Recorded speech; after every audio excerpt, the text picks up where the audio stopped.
Coach, from outside perspective, seems that there's a new energy here in Detroit this year. What made the difference? Well, I would say, 2 years ago, we had a really, really bad season. It was a hard season. Last year, I thought there was moments where we showed good growth as a group. We had a bit of a COVID issue and went, I think, 0-7 during that stretch of some. And other than that, I thought we showed pretty good growth. And that growth internally is critically important for us. That's the way in a rebuild like we're in, that we're going to improve ultimately and get to where we want to be. With that, I think we've infused some talent, both through a trade, through free agency, and then through some young guys. And so, we've got a core group of young players that are kind of our go-to players, mid to young players. And we've got some great veteran presence. And with all that combined, we'd like our record to be way better. But there is energy. I think the team has an understanding that we're improving and we're getting better. And I think we have a higher expectation for ourselves. And I think the fan base feels that as well. And, one thing I think that is important in Detroit is that you play extremely hard and you sacrifice every night. And I think for the most part, we've done a good job of that. And that's what we'd like our culture to be. Would you say that you reestablish the culture that this organization had before? Yeah, I mean, that was one thing. Certainly, I was here as an assistant a while ago, and then as a head coach the last time we made the playoffs. And there was a certain culture here and a work ethic and a commitment level and a sacrifice level. And when you go through some losing times, some tough times, sometimes you lose some of that. And we fought hard not to. It was very important to me not to. But the losing can beat on you a little bit. And I certainly think that our guys last year made a real commitment in terms of the type of that you have to play good defensive hockey. I thought that was a real recognition we had last year from some of our young guys that are growing. And I think that's what we're trying to reestablish, both from a style of play and from a sacrifice and work ethic level. After 15 games, are you surprised or impressed by the way Raymond and Seider are effective at such a young age? Yeah, I don't know.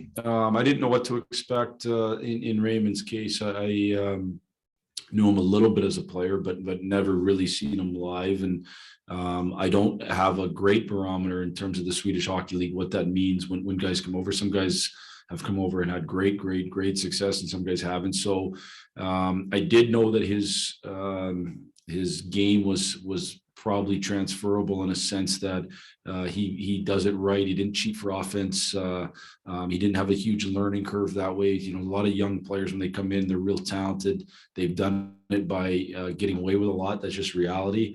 And his game was pretty complete right away. And so we hoped it had been transferable, and it has been, and he's done a good job. In Seider's case, I've got a chance to watch him, in the American League. Obviously had a great year last year. We certainly were hoping he could come in and fill top 4 type minutes. And he's been given that opportunity from the beginning, and he's done a good job of it. So, I don't know what our expectations exactly were. I like to just kind of watch and see how guys do, but both of them have been impact players for us on a fairly regular basis. Jeff, as a coach, 2 years ago compared to today, because obviously you mentioned it, like, you want to win games now, you want to be a better team. Did you have to change anything or adjust anything in your coaching from then to here? I think the biggest thing that we've had to do here is look at things with a long-term lens, fight through frustration. And that's not always easy, but it's something that I've tried really, really hard to do. Ultimately what happened yesterday can't be changed. All you can do is learn from it, and you have to continue to move on and work towards a better tomorrow. I think it was important at some point, if you go back 2 years ago, for us to look at and say, we don't want to make any tweaks or changes just to win tomorrow. What's going to help us win long-term here? And, sometimes when you're coaching, you're trying so hard to win the next game, that you can lose focus on what your foundation and principles are. And I think we really had to work to say, okay, hold on here. We got to make sure that we're playing the way that we know it's going to take in the long term to get to where we want to be, which is on top. And so those have been the challenges. There's certainly been a lot of learning along the way, but I think all of us that have gone through it are better off for it. And we felt that at the time that we would be, but we had to persevere. And listen, we're still, again, we got lots of work to do. I think we're one game above 500. That's not where ultimately where any of us want to be. But we are moving in the right direction. And that's critically important for us in this organization. Trevor Townsend.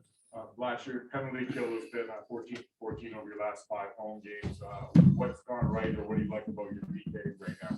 Trying to jinx us. Not at all. I'll be honest in saying, I've said this before, I think structurally on our PK, it had done a pretty good job even when the pucks were going in. And I think one thing that, we had to do as a coaching staff and as a group is not panic, and make sure if that's what we believed in, we had to stay with it and keep working to execute a little bit better, and also understand that sometimes pucks go in, and it doesn't mean that you made a lot of mistakes. They just go in sometimes. There was certainly a couple instances where I think we had bad nights, a night in Boston, ultimately the night in here in the first game against Tampa. But other than that, I think structurally it's been pretty good, and we've stayed with it. We've gotten better within our structure, both on the forecheck and in zone.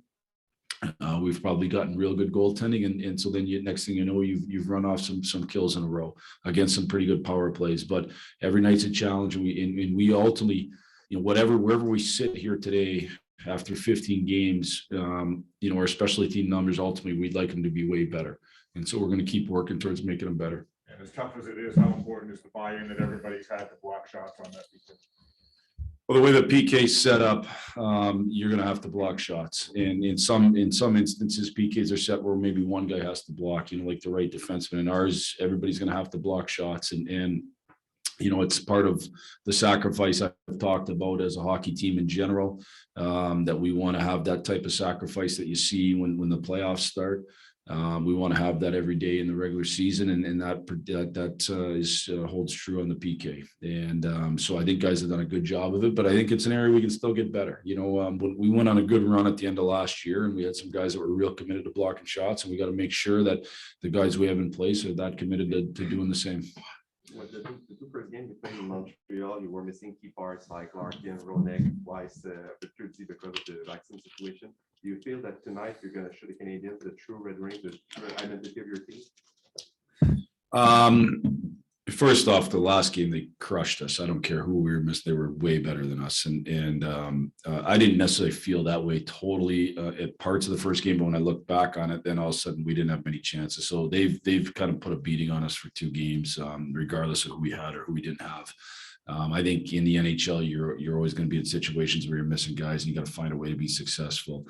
I hope that we go out and have a great game tonight, and yes, I do, but I'm sure their coaching staff does too. And I know for sure that, again, we've seen Montreal play great hockey, and I thought the last game they were outstanding against us. They won every loose puck, every battle. They were faster than us. They made us look poor defensively, I thought, and so we're gonna have to play much better than that to win tonight. Last question, Daniela Bruce. Hey, Coach. So talking about the progress that this team has made and kind of in regards to having a good game tonight, we've seen you guys bounce back after losses this season, which is something we didn't really see in the past couple of years.